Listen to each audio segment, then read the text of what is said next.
I can't take these, sir. John Winter's weathered hands trembled as he pushed the velvet box across the pawn shop counter, metals glinting under fluorescent lights. Purple Heart, Bronze Star, Distinguished Service Cross. 96 years old, and it had come to this trading glory for groceries. Please, he whispered, voice cracking, I just need to eat. Before we continue with John's story, hit that subscribe button right now. Watch this entire journey with us and comment below which city you are watching from. I want to see how far John's story travels across this country. You won't believe what happens next. Sarah Mallory had worked at Denton's Pawn and Trade for 11 years, and she thought she'd seen everything. But this was different. The old man standing before her wore a pale blue button-down shirt pressed so crisp it could cut paper. His shoes were polished to a mirror shine despite visible cracks in the leather. Everything about him screamed dignity, everything except his eyes. Those eyes were hollow, defeated, the eyes of a man who'd run out of options. Sir, I can't accept these, Sarah said again, her voice barely above a whisper. John Winters opened the velvet box slowly like he was opening a coffin. Inside 3 medals lay nestled against faded purple fabric. How much can you give me? John asked quietly. His voice was steady, controlled. Military bearings still intact after all these years. Sarah felt her stomach twist. Sir, these are yours, your medals. I'm aware of what they are, young lady. No anger in his voice. Just exhaustion. I need to know what they're worth. She stared at the medals, then back at his face. Deep lines carved around his eyes and mouth. Age spots dotted his hands. But his jaw was set firm, shoulders squared, despite the slight tremor in his fingers. What do you need money for? The question slipped out before she could stop it. John's jaw tightened. For a moment, she thought he might snap at her. Instead, his shoulders sagged just slightly. Groceries, he said. My Social Security check got delayed. Some computer error at the VA. They say it'll be another 2 weeks. 2 weeks, Sarah's voice rose. They can't just... They can, John interrupted. And they did. Sarah looked down at the medals again. The Purple Heart sat in the center, flanked by the Bronze Star and Distinguished Service Cross. Sir, I can't. These are priceless. Everything has a price. John's finger tapped the counter, a nervous gesture that seemed out of place in such a composed man. I served in World War II, Normandy Beach, Battle of the Bulge. I watched men die in the snow, their blood turning the ice red. You know what we thought about during those battles? Sarah shook her head, unable to speak. Food. We thought about food, hot meals, our mother's cooking, and now here I am 78 years later and I still can't eat. A bitter laugh escaped his lips. Funny how life circles back. There has to be another way, Sarah insisted. Food banks, churches. I've tried. John's voice remained level, but his fingers gripped the counter edge. The food bank ran out 2 days ago. Won't get another shipment until Friday. The church has already helped me 3 times this month. I have pride left, miss. Not much, but some. Sarah felt tears burning behind her eyes. This wasn't right. This wasn't how it was supposed to work. Men like John Winters were supposed to be taken care of. They'd earned it. They'd bled for it. What's your name, sir? John Winters. Mr. Winters, I'm going to help you, but not like this. Sarah pulled out her phone. Give me a minute. John's eyes narrowed. What are you doing? Something I should have done the second you walked in here. She opened Facebook, hands shaking as she typed. The words came faster than she could think them through. Urgent, 96-year-old World War II veteran trying to sell his Purple Heart Bronze Star and Distinguished Service Cross for groceries. His VA check is delayed 2 weeks. He's standing in front of me right now, and I will not let him sell these medals. Denton community, we need to do better. This man stormed Normandy Beach. He fought in the Battle of the Bulge, and now he can't afford to eat. If anyone can help, please contact me immediately. She hit post before she could second-guess herself. John's face had gone rigid. What did you just do? I posted about you on the community page. You had no right. You have every right, Mr. Winters. Every right to eat, every right to dignity, and I'll be damned if I watch you sell your medals when this town can help. John's hands were shaking now, and not from age. You don't understand. I don't want charity. I don't want pity. It's not charity, it's what you're owed. I'm owed nothing. The words came out sharp, cutting through the air like a blade. Sarah flinched, but she didn't back down. "You're wrong," she said quietly. "You're owed everything." John opened his mouth to argue, but Sarah's phone buzzed, then buzzed again and again. She looked down at the screen. Comments were flooding in. "Oh my God," she whispered. "What? People are responding. A lot of people." John moved around the counter faster than she expected a 96-year-old man could move. He looked at her phone screen. The comments were multiplying by the second. "I can bring groceries right now. Where is he? This is shameful. Our veterans deserve better. I'm on my way with food. Someone start a fund. I'll donate." John's breath caught in his throat. "They don't even know me." "They know enough." Sarah's phone rang. She didn't recognize the number. "Hello? This Sarah Mallory," a man's voice rough and deep. "Yes, who's this?" "Name's Sarge. I'm calling about the veteran." "Are you with the VA?" "No, ma'am, I'm with the Hells Angels." Sarah nearly dropped her phone. "The what?" "The Hells Angels, motorcycle club. We take care of veterans. It's what we do." John was watching her, trying to read her expression. "I don't understand," Sarah said. "Your post went viral, ma'am." "Oh, I know, ma'am. Ma'am, it's all over Facebook now, shared 2,000 times in the last 10 minutes. My chapter in Oklahoma City saw it. We're about 45 minutes out from Denton." "Oklahoma City, that's an hour away." 45 minutes if you ride fast. Listen, we want to help this man. Is he still there?" Sarah looked at John, who was staring at his medals like he might never see them again. "Yes, he's here." "Good. Keep him there. We're on our way. Tell him help is coming." "How many of you?" There was a pause on the line. Then Sarge spoke again, and Sarah heard pride in his voice. 195. Sarah's legs went weak. "I'm sorry, did you say?" 195. Hells Angels are riding to Denton right now, for John Winters. We'll be there in 40 minutes. The line went dead. Sarah stood frozen, phone still pressed to her ear. "Who was that?" John asked. "The Hells Angels." John blinked. "The motorcycle gang. They prefer club, and they're coming here to help you." "How many?" Sarah swallowed hard. 195. For the first time since he'd walked into the pawn shop, John Winters looked genuinely shocked. His mouth opened, then closed. He sat down heavily in the chair behind the counter. "That's not possible," he whispered. "That's what the man said." "Why would they?" "Because you're a veteran, and apparently that matters to them." John's hands went to his face. His shoulders started to shake. For a terrible moment, Sarah thought he was having a heart attack. Then she realized he was crying. "Mr. Winters, I don't deserve this." His voice broke completely. "I don't deserve any of this." Sarah knelt beside him, her hand on his shoulder. "Yes, you do. You absolutely do. You don't understand what I've done." "What are you talking about?" John looked up at her, tears streaming down his weathered face. "The medals, the Bronze Star. You know how I got it." Sarah shook her head. "I was supposed to save 6 men from a burning tank. I only saved 5. The 6th man was my best friend, Tommy Rodriguez. I could hear him screaming inside that tank. The fire was too hot. I couldn't get to him. I tried, God knows I tried, but I couldn't reach him." His voice cracked. "They gave me a medal for saving 5 men. But I've lived 78 years knowing I let Tommy burn to death. So you tell me, Sarah, do I deserve help? Do I deserve anything?" The question hung in the air between them, heavy and raw and full of decades of guilt. Sarah's phone buzzed again. More comments, more offers, more people wanting to help. "Mr. Winters," she said quietly, "did you try to save him?" "Of course I tried." "Did you risk your own life?" "That doesn't matter. Answer the question.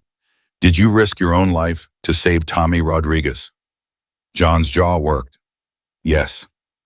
"Then you did everything you could, and Tommy would tell you the same thing if he were here." "You don't know that?" "Yes, I do, because I know what soldiers are made of. My daddy was in Vietnam. He came home with ghosts too. He spent 30 years thinking he should have done more, saved more, been more. You know what killed him?" John shook his head. "Guilt. The guilt ate him alive until there was nothing left but a shell. Don't do that to yourself, not after everything you have survived." Before John could respond, Sarah's phone rang again. Different number. Hello, Sarah Mallory, a woman's voice this time. Yes. My name is Patricia Chen. I'm a reporter with News Channel 12. I saw your post about John Winters. Is he really there? I'm not giving interviews right now. I'm not asking for an interview. I'm asking if you'll let us set up a fund. Public donations. We want to help. Sarah looked at John. A news station wants to set up a donation fund for you. John's eyes went wide. No, absolutely not. Mr. Winters, I said no, I'm not some charity case on the news. Sarah put the phone back to her ear. Can I call you back? Please do, we want to help. This story matters. Sarah hung up and turned to John. Why won't you let people help you? Because I'm not worth it. Stop saying that. It's true, you want to know why my check got delayed because I forgot to verify my address. I forgot. My mind isn't what it used to be. I forget things now, important things. Last week I left the stove on for 6 hours, nearly burned my house down. The week before I got lost driving to the grocery store, a store I've been going to for 20 years. His voice dropped to a whisper. I'm losing myself, Sarah, piece by piece, and I'm terrified. Sarah felt her heart crack. Have you seen a doctor? Can't afford it. My Medicare doesn't cover everything and the copays add up. I make $2 too much a month to qualify for Medicaid. $2. So I'm stuck in this middle ground where I can't afford help, but I make too much to get it. That's insane. That's America. John laughed bitterly. I fought for this country, killed for this country, and now it's killing me. Slowly. One forgotten bill at a time. One missed appointment, one delayed check. Sarah's phone wouldn't stop buzzing. The post had been shared 5,000 times now. Comments were coming in faster than she could read them. Mr. Winters, look at this. She showed him the phone. Look at how many people want to help. This isn't pity. This is gratitude. John stared at the screen. His eyes moved over the comments, reading them one by one. My grandfather was in World War II. He'd be ashamed of how we're treating our veterans. I'm bringing food. What's the address? Started a GoFundMe. Already at $800. This man deserves better. We all owe him better. John's hands trembled as he read. I don't know these people. They know you, or they know men like you, and they want to help. But the bikers are on their way, and you're going to accept their help, and the news station's help, and every bit of help offered to you, because you earned it, Mr. Winters. Not just by fighting in a war, but by living with dignity even when the system failed you. John was quiet for a long moment. Then he spoke so softly Sarah almost missed it. I'm scared. Of what? Of accepting help. Of letting people see how bad things have gotten. Of admitting I can't do this alone anymore. Sarah knelt in front of him again. You're not alone. You never were. You just didn't know how to ask. I don't know how to accept it either. Then we'll figure it out together. Outside, Sarah heard something. A low rumble, distant but growing closer. Like thunder, but steady. Rhythmic. John heard it too. What is that? Sarah walked to the window and looked out. Her breath caught. The street was filling with motorcycles. Dozens of them. Black leather, chrome pipes, Hell's Angels patches on vests and jackets. They weren't riding fast or reckless. They were riding in formation, controlled and deliberate, like a military convoy. Mr. Winters, Sarah said quietly, they're here. John stood slowly, using the counter for support. He walked to the window and looked out. The motorcycles were parking now, filling every space on the street. Riders dismounting, more kept coming. The rumble of engines filled the air like a heartbeat. That's not 195, John whispered. What? There's too many, way too many.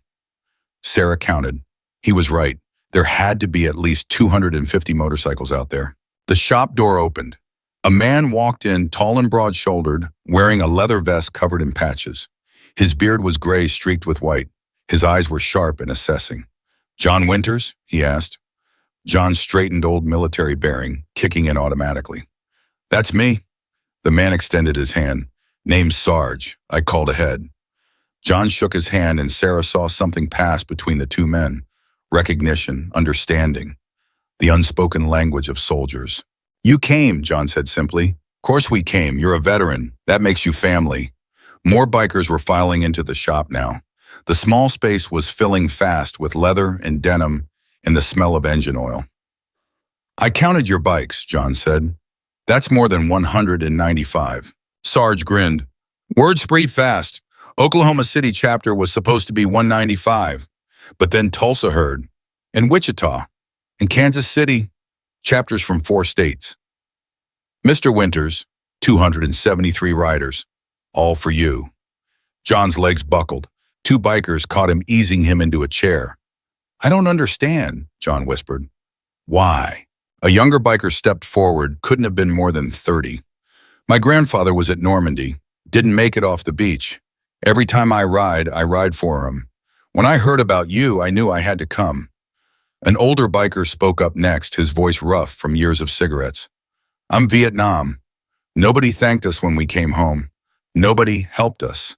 But I'll be damned if I let that happen to a World War II vet. You deserve better. Another voice, this one female, a woman with silver hair and kind eyes. My husband died in Iraq. He always said the World War II vets were the real heroes.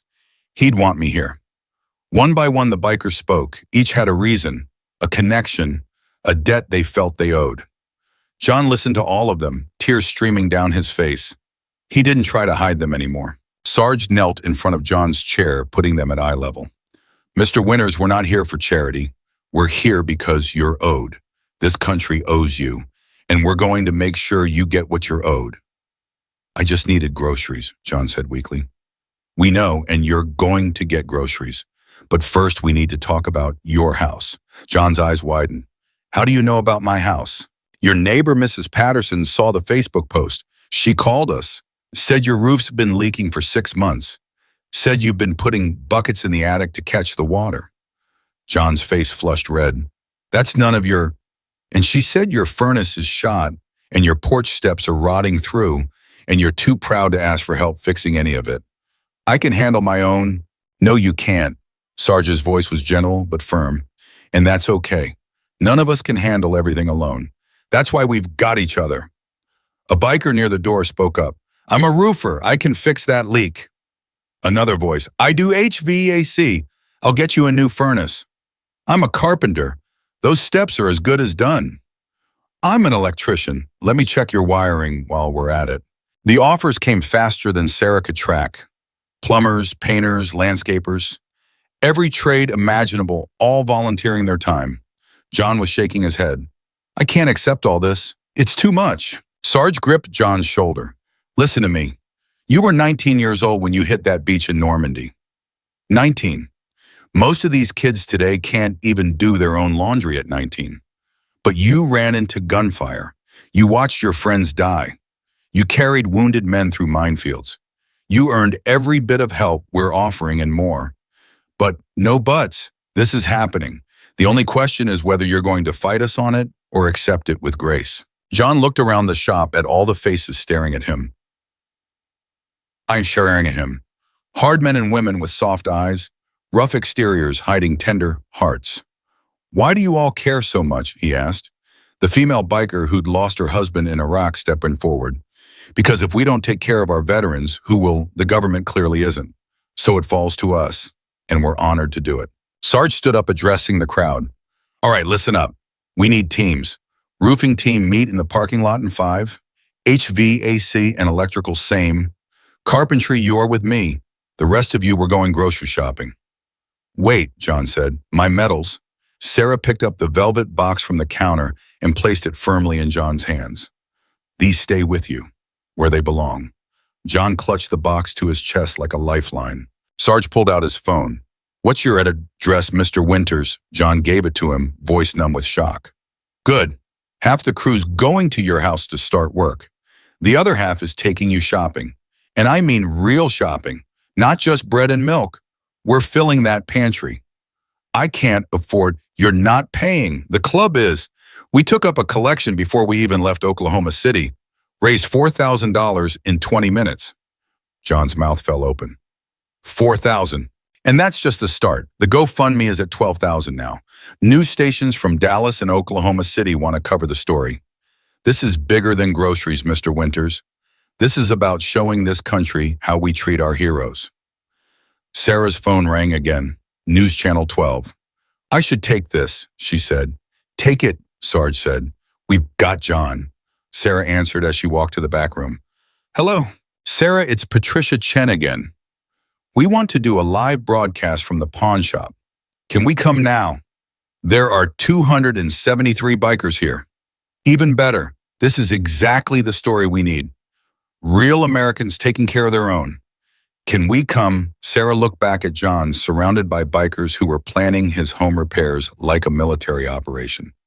Yeah, she said, come now. She hung up and returned to the main room. News is coming. They want to film. John looked panicked. I can't be on TV looking like this. I'm a mess. A biker laughed. Brother, you look better than most of us on our best day. Another biker pulled off his vest and handed it to John. Here, wear this. John stared at the vest. It was covered in patches, Hell's Angels, veteran patches, American flags. I can't wear your vest. You can and you will. You're an honorary member now. That's how this works. Slowly, with trembling hands, John put on the vest. It hung loose on his thin frame, but somehow it looked right. Sarge grinned. Now you look like one of us. The bikers erupted in cheers and applause. John stood there wearing a Hell's Angels vest, surrounded by 273 bikers who'd ridden from 4 states to help him. His medals were clutched in one hand.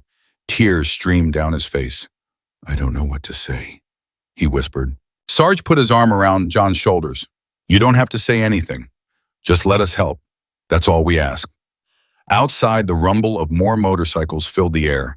Sarah looked out the window and saw even more bikes arriving. The word was still spreading. This wasn't just about groceries anymore. This wasn't even just about John Winters. This was about every forgotten veteran, every delayed check, every proud man or woman too ashamed to ask for help. And the Hells Angels had just declared war on that shame. News vans were pulling up now. Cameras were coming out. Reporters were scrambling to get the story. But inside Denton's Pawn and Trade, none of that mattered. All that mattered was an old soldier who'd finally found his tribe, and a community that refused to let him fall. The first news van screeched to a halt outside the pawn shop just as Sarge was organizing the bikers into teams. Patricia Chen jumped out before her cameraman had even killed the engine, her heels clicking against the pavement as she rushed toward the entrance. Wait, Sarah called out, stepping between Patricia and the door. You can't just barge in there. Patricia stopped, microphone in hand. This is the story of the year. A 96-year-old veteran selling his medals and the Hells Angels riding in to save him. Do you have any idea how powerful this is? I know exactly how powerful it is. That's why you need to be careful. John's overwhelmed. He's been crying for the last 20 minutes. All the more reason to capture this moment. No, Sarah crossed her arms. All the more reason to give him dignity. You want the story, fine, but you do it on his terms, not yours. Patricia's jaw tightened, but she nodded. What do you suggest? Give him 5 minutes. Let him compose himself. Then you can ask if he's willing to talk. Inside the shop, John was sitting in the chair, still wearing the Hells Angels vest. His hands wouldn't stop shaking. You okay, brother? Sarge asked, kneeling beside him. I don't know. I feel like I'm dreaming. Or having a stroke. Maybe both. One of the younger bikers laughed. You're not having a stroke. This is real. That's what worries me, John whispered. What happens when you all leave, when the cameras go away, when everyone forgets about the old man who couldn't feed himself? The laughter died. Sarge's expression hardened. Look at me, he said. John met his eyes. We're not forgetting. This isn't some feel-good story we walk away from. You're family now. That means we check on you. That means we make sure you're okay. Every week, every month, for as long as you need us. You can't promise that. I just did. And I don't break promises to brothers. A biker near the window spoke up. Cameras are here. John's whole body tensed. I can't do this. Yes, you can, Sarah said, walking back into the shop. But only if you want to. The reporter wants to talk to you, but I told her it's your choice. What would I even say? Sarge stood up. You tell the truth about the medals, about the VA check, about how the system failed you, because if you don't, nothing changes. Other veterans will keep falling through the cracks. John looked down at his medals still clutched in his hand. Tommy would have known what to say. He was always better with words. Tommy, Sarge asked. My best friend died in a tank fire in '44. I couldn't save him. The room went quiet. Every biker in that shop understood survivor's guilt. They'd all lost people. Brothers in arms, friends who didn't make it home. The female biker who'd lost her husband stepped forward. What would Tommy want you to do? John thought for a long moment. He'd want me to fight. He always said, I gave up too easy on myself.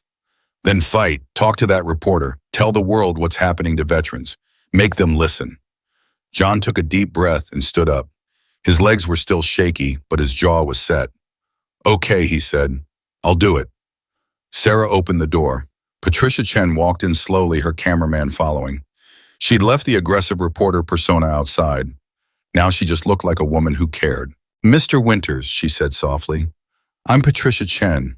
Thank you for agreeing to talk. John nodded stiffly. I don't know what you want me to say. Just tell me what happened. Start from the beginning. The cameraman raised his camera. The red light came on. John stared at it like it was a loaded gun. My social security check was delayed, he started, voice rough. Computer error at the VA. They said 2 weeks. I had $8 to my name. I needed food. So you came here to sell your medals. I didn't want to, but I was out of options. Food banks were empty. Churches had already helped me too much. I couldn't ask again. Patricia's voice was gentle. What do these medals mean to you? John looked down at them. Everything and nothing. They're proof I survived when better men didn't. Every time I look at them, I see the faces of the guys who should have gotten them instead of me. You earned them. Did I? John's voice cracked. I got the Bronze Star for saving 5 men from a burning tank. But there were 6 men in that tank. The 6th was Tommy Rodriguez. My best friend. I can still hear him screaming. I couldn't reach him. The fire was too hot. Patricia's eyes were wet. Behind the camera, her cameraman was blinking rapidly. Mr. Winters, you risked your life trying to save him. Trying doesn't bring him back. I've lived 78 years that Tommy didn't get. Every birthday, every Christmas, every moment of happiness felt stolen. Like I was living the life he should have had. Sarge put his hand on John's shoulder. That's survivor's guilt talking. Your friend wouldn't want you to suffer. How would you know? Because I've been there. Iraq, 2007. My best friend stepped on an IED meant for me. I watched him die. Took me 15 years to forgive myself for surviving. And you know what finally helped? John shook his head, realizing that honoring his memory, it didn't mean destroying myself.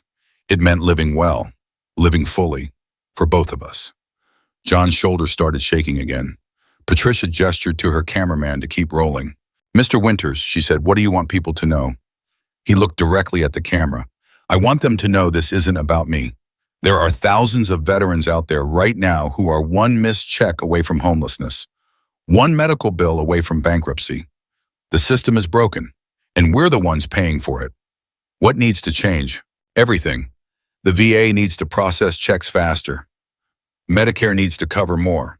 Social Security needs to be enough to actually live on. We fought for this country, we bled for it, and now we're being told we're too expensive to take care of. His voice was rising, gaining strength. The shaking had stopped. I'm 96 years old. I should be spending my last years in peace. Instead, I'm counting pennies and skipping meals. That's not right. That's not what we fought for. Patricia turned to Sarge. And the Hells Angels? Why are you here? Because somebody has to be. If the government won't take care of our veterans, we will. What are you planning to do for Mr. Winters? Fix his roof, replace his furnace, repair his porch, fill his pantry, whatever he needs. And we're not stopping with him. This is a wake-up call. Every chapter across the country is going to start looking for veterans who need help. This is our mission now. A biker near the back shouted, "Damn right it is!" The others erupted in agreement, voices echoing off the walls. Patricia smiled. That's quite a commitment. It's the least we can do, Sarge said. These men and women gave everything for us. Time to return the favor. The shop door burst open. A young man rushed in, out of breath. Sorry I'm late, he gasped. I'm with the GoFundMe team. The fund for Mr. Winters just hit $30,000. The room exploded. Bikers were cheering, clapping each other on the back. Sarah grabbed John's arm to keep him from falling. 30,000, John whispered. That can't be right. The young man pulled out his phone, showing the screen to John. See for yourself, and it's still climbing. $500 just came in while I was walking through the door. John stared at the numbers, unable to process them. I don't understand. I don't know these people. They know you now, Patricia said, and they want to help. Sarah's phone rang again. She stepped outside to answer. Sarah Mallory. Yes. This is Senator Davidson's office. The senator saw the story about John Winters. He wants to meet with Mr. Winters tomorrow to discuss VA reform. Sarah's heart skipped. Are you serious? Completely. The senator is appalled by what happened. He wants to use Mr. Winters' story to push for legislation. Hold on. Sarah ran back inside. John, there's a senator on the phone. He wants to meet with you about VA reform. John looked at her like she'd grown a second head. A senator. Senator Davidson. He saw the news coverage. Sarge grinned. This is getting bigger than we thought. John took Sarah's phone with trembling hands. Hello.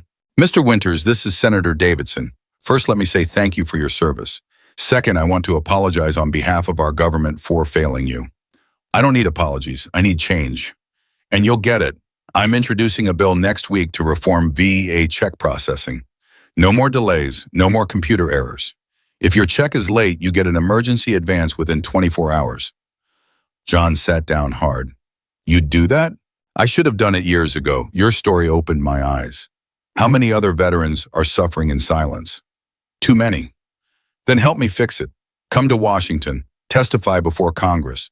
Tell them what you told that reporter. Make them listen. I'm 96 years old. I can barely make it to the grocery store. We'll arrange everything. Transportation, hotel, meals, all covered. All you have to do is show up and tell the truth. John looked around the room. At the bikers who'd ridden hundreds of miles for him. At Sarah, who'd refused to let him sell his medals. At the reporter who was giving him a voice. Okay, he said, I'll do it. The bikers erupted again. Sarge pulled John into a bear hug. That's my brother, he shouted. Patricia's phone was ringing now. She answered, listen, then her eyes went wide. Mr. Winters, that was my producer. Good Morning America wants you on tomorrow's show. Live interview. John felt dizzy. This is too much. It's happening too fast. This is what change looks like, Sarge said. Fast and loud and impossible to ignore. Another biker's phone rang. Then another, then 5 more. Everyone was getting calls, texts, messages. Sarah's phone buzzed with a text from her manager at the pawn shop. Close the shop. Take the rest of the week off. This is more important. She showed John the message. My boss wants me to help you through all this. You don't have to. I want to. Someone needs to keep track of everything that's happening. A biker pushed through the crowd. Mr. Winters, my wife's a lawyer. She specializes in elder care.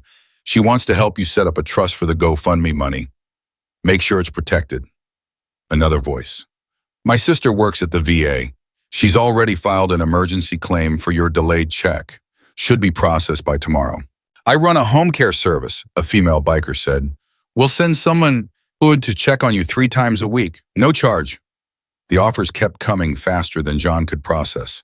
His head was spinning. Stop, he said quietly. No one heard him. Stop, he shouted. The room fell silent.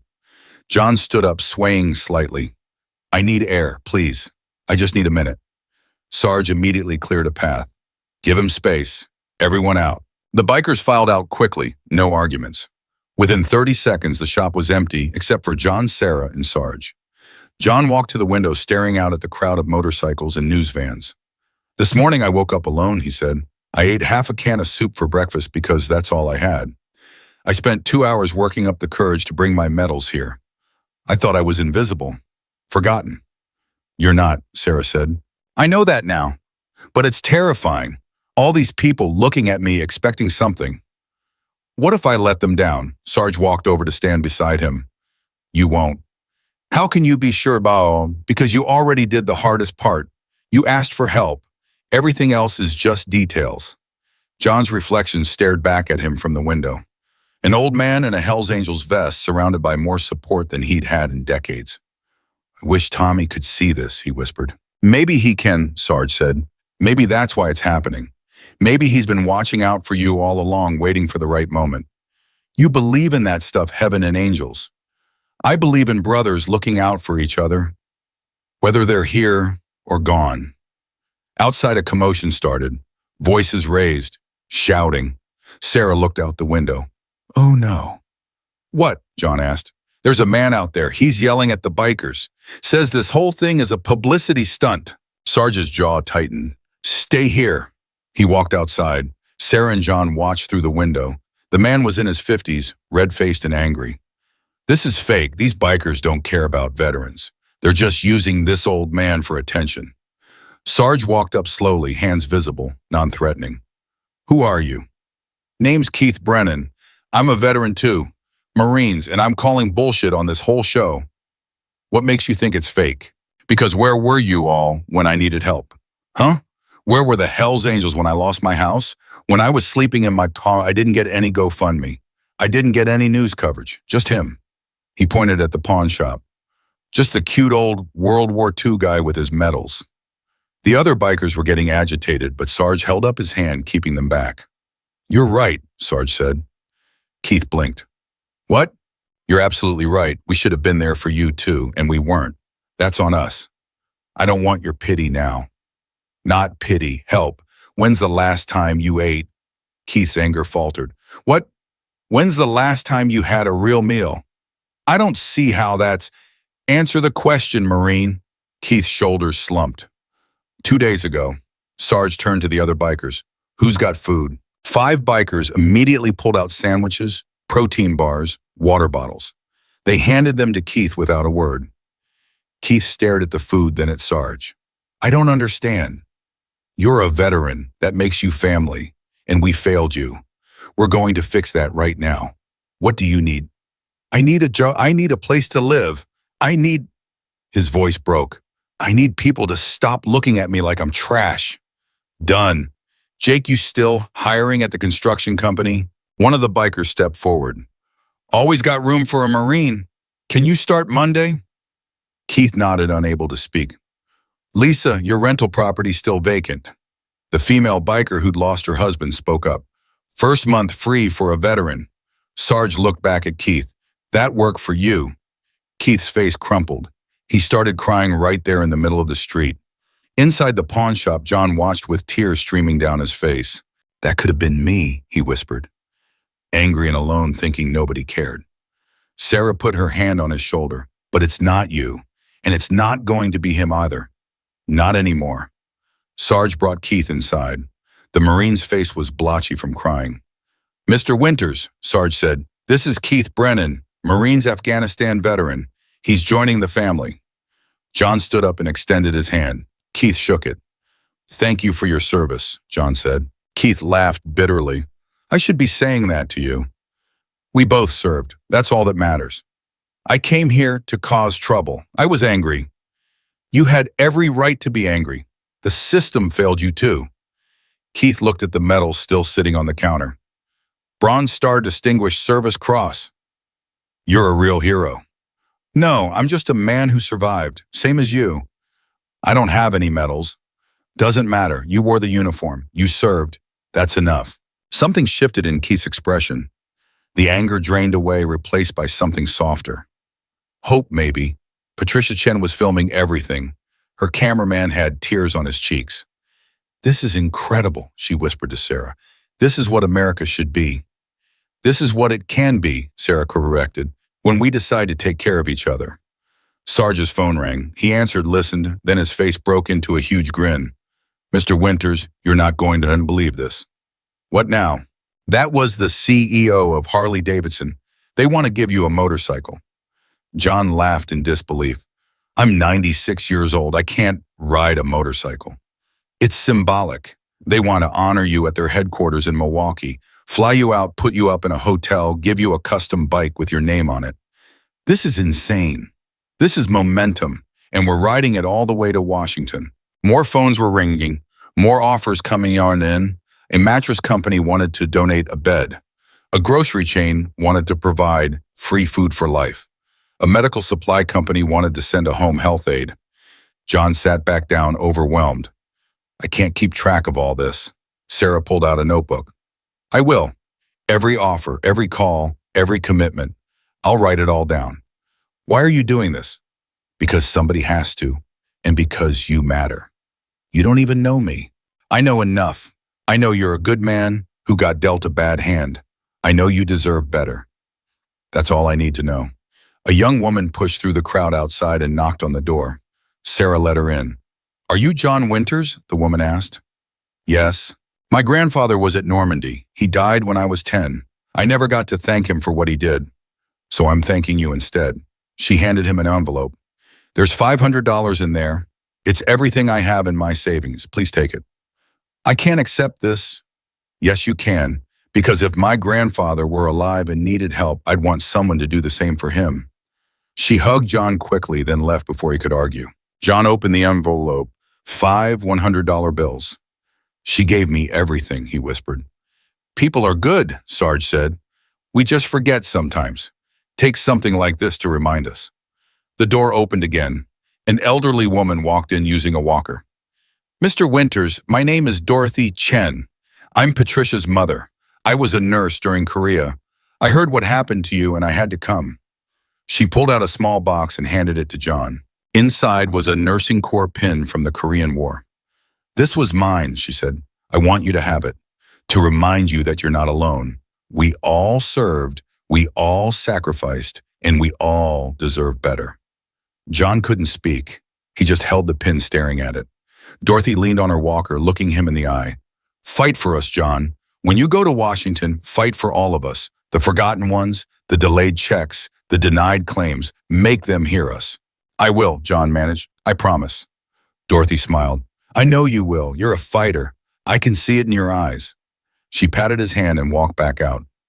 Sarah added Dorothy's name to her list. The notebook was filling up fast. Sarge checked his watch. It's almost 5. We should get you home, Mr. Winters. Get you fed, get you rested. Tomorrow's going to be a big day.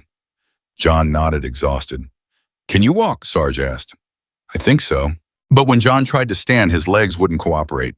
The adrenaline was wearing off, leaving nothing but bone-deep fatigue. 2 bikers immediately stepped forward, helping him up. We've got you, brother, one of them said. They walked him outside. The crowd of bikers parted, creating a path. Every single one of them saluted as he passed.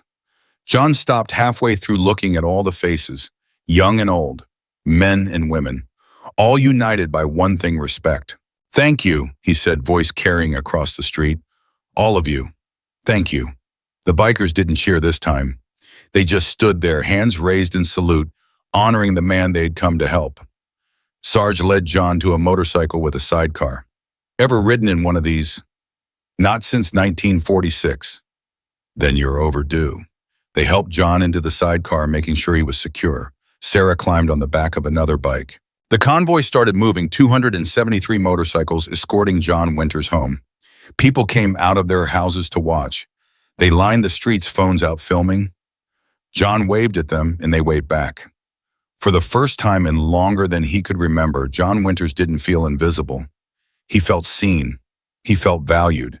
He felt like he mattered. And as the motorcycles rumbled through the streets of Denton, John clutched his medals in one hand and Dorothy's nursing pin in the other, and he let himself believe that maybe, just maybe, everything was going to be okay. The motorcycles pulled up to John's house just as the sun was setting. The small ranch-style home looked worse than Sarah had imagined. The roof sagged and the middle shingles missing in patches. The porch steps were rotted through yellow caution tape wrapped around them. Paint peeled from the siding in long strips. John stared at his own house like he was seeing it for the first time. I've been living here for 43 years, he said quietly. I didn't realize how bad it got. Sarge helped him out of the sidecar. You've been focused on surviving. That doesn't leave much energy for maintenance. A biker was already on the roof examining the damage. This is worse than I thought. We're looking at a full replacement, not just patches. Another was inspecting the furnace through the basement window.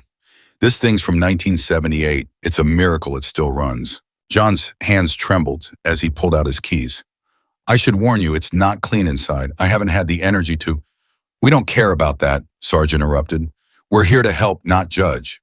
But when John opened the door, even the bikers fell silent. The inside was worse than the outside. Buckets were scattered throughout the living room, catching drips from the leaking roof. The carpet was stained and moldy. The furniture was ancient springs poking through cushions. The kitchen sink was piled with dishes John didn't have the strength to wash. Sarah felt her throat tighten. This was how America treated its heroes. "I know it's bad," John said, voice shaking. "I'm sorry. I'm so sorry." A female biker named Maria stepped forward. "Stop apologizing. You have nothing to be sorry for." She pulled out her phone and started taking pictures. "I'm documenting everything. When we're done here, we're sending these to every news outlet in the country. People need to see this." "No," John said sharply.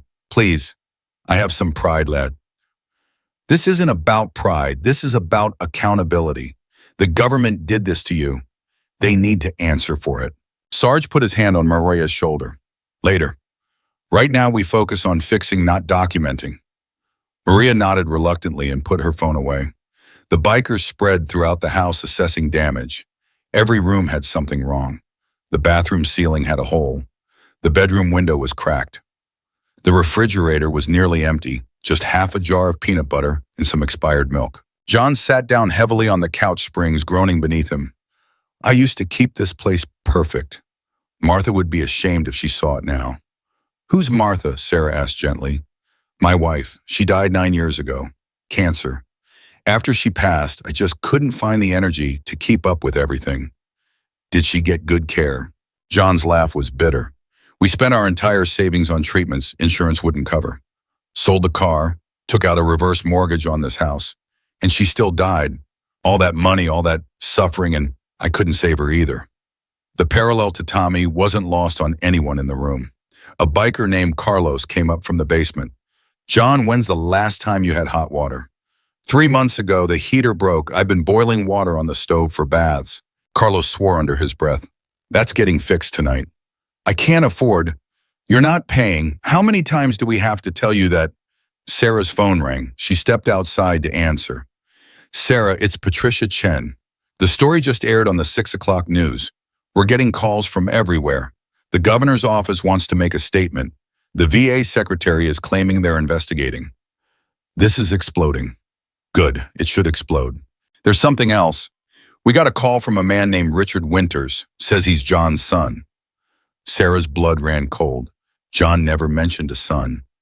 "That's what I thought was strange. This Richard guy says he and his father haven't spoken in 15 years. He wants to come see him." "Does John know?" "Not yet. I wanted to check with you first. Something feels off about this." "Give me his number. I'll call him." Patricia rattled off the number and Sarah dialed immediately. A man answered on the second ring. "This is Richard." "Mr. Winters, this is Sarah Mallory. I'm helping your father. Patricia Chen said you called." "Is it true about the medals, about him trying to sell them?" "Yes, it's true." There was a long pause. "I can't believe it got that bad." "When's the last time you saw him?" 15 years ago, we had a fight. I said some things. He said some things. We never spoke again." "What did you fight about?" Richard's voice cracked. "Money. I was going through a divorce and I asked him for help.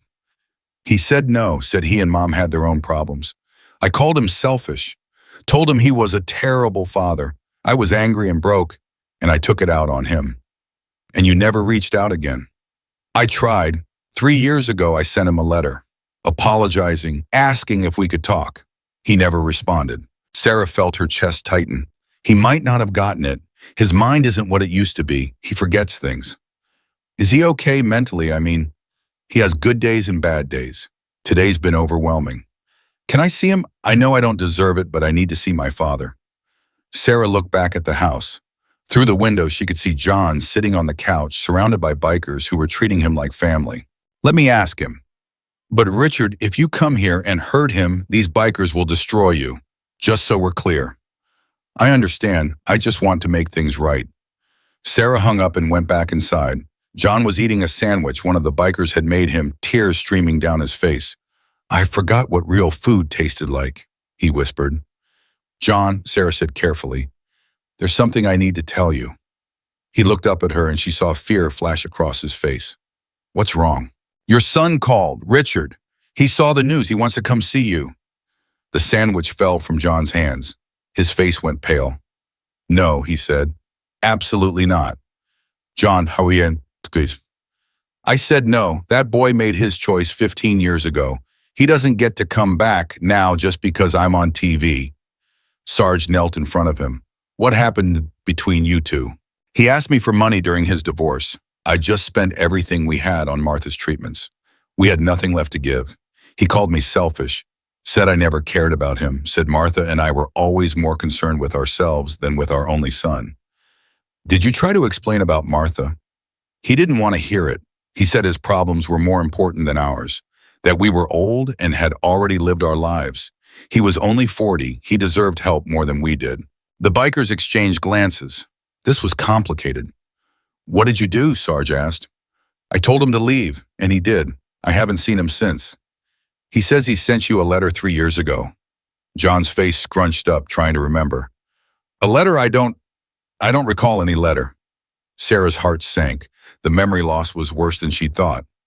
He wants to apologize, she said gently. He wants to make things right. It's too late for that. He had 15 years to make things right. Where was he when Martha died? Where was he when I couldn't afford groceries? He doesn't get to show up now and play the concerned son. Maybe he didn't know things were this bad. He didn't ask. He didn't care enough to check. John's voice was rising, getting shaky. Maria rushed to get him water. Drink this, she said. Slow breaths. John gulped the water, hand shaking so badly he spilled it down his shirt. I can't see him, he said. I can't handle any more emotions today. I'm all used up. That's fair, Sarge said. We'll tell him to wait. Maybe tomorrow, maybe next week. On your timeline, not his. But before Sarah could call Richard back, headlights swept across the living room window. A car was pulling into the driveway. Who's that? John asked. Sarah looked out the window and cursed. It's a news van, and there's another one, and another. Within minutes, 5 news vans were parked on the street. Reporters were setting up cameras. How did they find the house? Maria demanded. Public record. Patricia's voice came from the doorway. She just arrived. I'm sorry, John. I tried to keep the address private, but someone leaked it. The bikers immediately formed a perimeter around the house. No one was getting to John without going through them first. A reporter knocked on the door. Sarge answered. We'd like to speak with Mr. Winters. He's not taking visitors. The public has a right to know. The public can wait. He's exhausted. Another reporter pushed forward. Is it true his son abandoned him? John made a strangled sound from the couch. Sarge's expression went dark. Get off this property. Now. We're on the sidewalk, public property. Then stay on the sidewalk, but if any of you step 1 foot onto his lawn, we're going to have problems. More cars were arriving. Not just news vans now. Regular people. They were parking on the street, getting out, walking toward the house with flowers and food and cards. This is insane, Sarah muttered. An elderly woman approached the bikers. I brought soup. Can I give it to Mr. Winters? Sarge examined her carefully. What kind of soup? Chicken noodle. My grandmother's recipe. I heard he was hungry. Sarge took the soup and handed it to Maria, who brought it inside. Tell her thank you, John said quietly. More people kept coming. A young mother with her children brought a homemade pie. A man in a business suit brought a check for $500. A teenager brought his allowance money, $32, in crumpled bills. Each person handed their gift to the bikers, who brought them inside. Soon the kitchen counter was covered with food and cards and money. John watched it all from the couch, unable to process what was happening. They don't even know me, he kept repeating. They know what you represent, Patricia said gently. You're every forgotten veteran, every delayed check, every broken promise. People are angry, John, and they're showing that anger through kindness. A loud engine roar cut through the noise. A pickup truck pulled up, bed filled with lumber and roofing supplies. A man climbed out mid-50s with a tool belt. I'm Mike Patterson. I own a construction company 2 towns over. Heard you needed a new roof. I brought supplies and a crew. We start tomorrow at dawn. Another truck pulled up behind him. Then another. Soon there were 6 construction vehicles parked on the street. We're all donating our time, Mike said. Supplies, labor, everything. This house is getting a complete renovation, free of charge. John tried to stand, but his legs wouldn't cooperate. I can't accept all this. It's too much. You don't have a choice, Mike said firmly. It's happening whether you like it or not. We're Americans and we take care of our own, even if our government won't. More headlights. This time it was a large van. The side read, Valley Home Medical Supply. A woman got out carrying boxes. I'm Jennifer Walsh. We're donating a hospital bed wheelchair walker and emergency alert system. Where should we set it up? The bikers directed her to the bedroom. I don't need a hospital bed, John protested. Yes, you do, Maria said. Your mattress has springs poking through. You're sleeping on that thing tonight. But no buts. This is happening. John looked at Sarge desperately. This is too much. Tell them it's too much. It's not enough, Sarge said. It'll never be enough to make up for what you've been through. So just sit there and let people help. Sarah's phone rang again. She was almost afraid to answer. Sarah Mallory. Yes. This is Amanda Foster with the White House press office. The president would like to speak with Mr. Winters. Sarah nearly dropped the phone. The president? The entire room went silent. Every head turned toward her. Yes, he's been following the story. He'd like to call Mr. Winters tonight if possible. Hold on. Sarah covered the phone. John, the president wants to call you. John laughed a slightly hysterical sound. Sure, why not? At this point, nothing surprises me anymore. When Sarah asked into the phone, 10 minutes. We'll call this number. Sarah hung up and looked at John. The President of the United States is calling you in 10 minutes. John put his face in his hands. This is a dream. I'm dreaming. Or I'm dead. Maybe I'm dead and this is heaven. You're not dead, Sarge said. You're just finally getting what you deserve. Maria was frantically trying to clean up the living room. Other bikers were organizing the food donations. Everyone was moving with purpose, trying to make the space presentable for a presidential call. Does it matter what the room looks like? John asked. He can't see through the phone. It matters to us, Maria said. 8 minutes later, the room was as clean as they could make it. The buckets were emptied and hidden. The dishes were washed. The worst of the clutter was cleared. John sat on the couch, freshly changed into a clean shirt one of the bikers had brought. His hands wouldn't stop shaking. What do I say to the president? The truth, Sarge said, same as you told everyone else. 2 minutes later, Sarah's phone rang. She put it on speaker and handed it to John. Hello? John's voice cracked. Mr. Winters, this is President Matthews. First, let me say thank you for your service to this country. John's eyes filled with tears. Thank you, Mr. President. I saw your story on the news tonight. I have to tell you I'm ashamed. Ashamed that a man who stormed Normandy Beach was forced to sell his medals for groceries. That's unacceptable. It's not your fault, sir. It's all our faults. The VA, Congress, the entire system. We failed our veterans. We failed you. And I'm going to fix it. How do I'm issuing an executive order tomorrow. Any veteran whose benefits are delayed for any reason will receive an emergency payment within 48 hours. No exceptions, no red tape. It's a stopgap measure until Congress can pass comprehensive reform. John couldn't speak. He just sat there, tears streaming down his face. Mr. Winters, are you there? I'm here, sir. I don't know what to say. You don't have to say anything. Just know that your sacrifice mattered. It still matters. And I'm going to make sure every veteran in this country knows they matter too. Thank you, John whispered. I'd like to invite you to the White House. Next week if you're feeling up to it. I want to present you with a special commendation, and I want you there when I sign the executive order. Your story started this. You should be there when we fix it. I'll be there, John said, voice stronger now. Good. My staff will coordinate everything, and Mr. Winters, keep those medals. They belong to you. They represent the best of what America can be. Don't ever let anyone make you feel like you have to give them up. I won't, sir. God bless you, Mr. Winters, and God bless the United States of America. The line went dead. For a long moment, no one moved. No one spoke. Then Sarge started clapping. The other bikers joined in. Soon the entire room was applauding. John sat there, phone still in his hand, staring at nothing.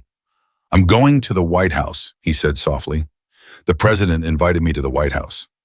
You deserve it, Sarah said. Tommy should be here for this. He was the brave one. He was the one who deserved medals and recognition. Not me. An old biker with white hair stepped forward. My name's Earl. I was in Vietnam. Lost my best friend to a sniper. I carried the same guilt you're carrying for 40 years. You know what finally helped?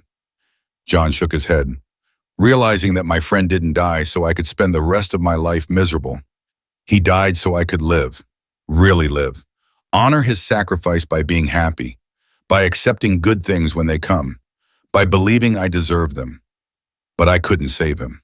Neither could I, but I can save his memory by living well, by helping others, by making sure his death meant something. Earl knelt in front of John. Your friend Tommy, he'd be proud of you right now. Not for the medals, for surviving, for fighting, for finally letting people help. John's face crumpled. I miss him so much. I know, but he's not really gone. He's in every good thing you do, every life you touch, every veteran you help by telling your story. That's how he lives on. Before John could respond, there was a commotion outside. Shouting, raised voices. Sarge went to the window. We've got a problem. What now? Maria asked. There's a man trying to get through the perimeter. Says he's John's son. John's entire body went rigid. Richard.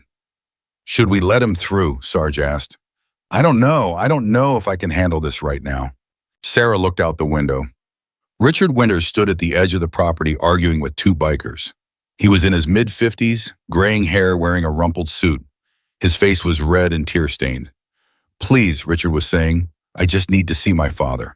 Just for 5 minutes. He doesn't want to see you, one of the bikers said. I know I don't deserve it. But please, I've been watching the news all day, seeing what my father's been going through, knowing I could have helped. I should have helped. I need to apologize. You had 15 years to apologize. I was too proud, too stubborn. I was wrong and I know it, and I just need him to hear me say it. Richard's voice broke completely. He fell to his knees on the sidewalk sobbing. Inside the house, John listened to his son crying, his hands clenched into fists. What do you want to do? Sarge asked gently. John stood up slowly. I need to see him. Are you sure? No, but I'm doing it anyway. The bikers parted as John walked to the door. He stepped outside, moving carefully down the broken porch steps. Richard looked up and saw his father. He scrambled to his feet. Dad. Richard. They stared at each other across the lawn. 15 years of silence hung between them. I'm sorry, Richard said. I'm so sorry. I was selfish and cruel, and I said things I didn't mean. I hurt you when you were already hurting, and I've regretted it every single day since. John said nothing. I sent you a letter 3 years ago. Did you get it? I don't remember a letter. Of course you don't, because I'm such a coward that I sent a letter instead of showing up in person, instead of swallowing my pride and knocking on your door. Why are you here now? Because I saw you on TV trying to sell your medals, and I realized what a piece of garbage I've been. My father is a war hero who can't afford to eat, and I've been living in a nice house with a good job, and I never once checked on you. What kind of son does that? The kind of son who was hurt and angry. That's no excuse. No, John said quietly. It's not, but I understand it. I was hurt and angry too. Richard took a step forward. Can you forgive me? John was quiet for a long time. Everyone waited. I don't know, he said finally. I'd like to, but I don't know if I can. That's fair. That's more than fair. Richard wiped his eyes. Can I at least help with the house, with whatever you need? These people are already helping. Then let me help them help you. Please, Dad. I need to do something. I need to feel like I'm not completely worthless. John looked at his son, really looked at him. He saw his own eyes, Martha's nose, the family resemblance, undeniable. He also saw regret, real genuine regret. Okay, John said, you can stay, you can help. But Richard, yes. If you hurt me again, I won't survive it. I'm too old and too tired. So if you're going to stay, you stay all the way. No disappearing, no more 15-year silences. Richard nodded frantically. I promise. I swear to God, I promise. Then come inside. Richard crossed the lawn slowly like he was approaching something sacred. When he reached his father, he stopped. Can I hug you? John hesitated, then nodded. Richard wrapped his arms around his father and held on tight. Both men were crying. The bikers watched in silence, many of them wiping their own eyes. This was healing in real time, broken families mending, old wounds closing. Sarge put his hand on Sarah's shoulder. That's the real miracle. Not the money or the fame or the presidential call. This, a father and son finding each other again. Do you think it'll last? Sarah whispered. I hope so, for both their sakes. Inside the house, Richard looked around at the damage, the buckets, the peeling paint. Dad, how long has it been like this? A while. Why didn't you call me? You made it clear you didn't want to be called. That was 15 years ago. People change. Do they? John's voice was sharp. Or do they just feel guilty when they see their father on TV? Richard flinched like he'd been slapped. That's fair. I deserve that. Yes, you did.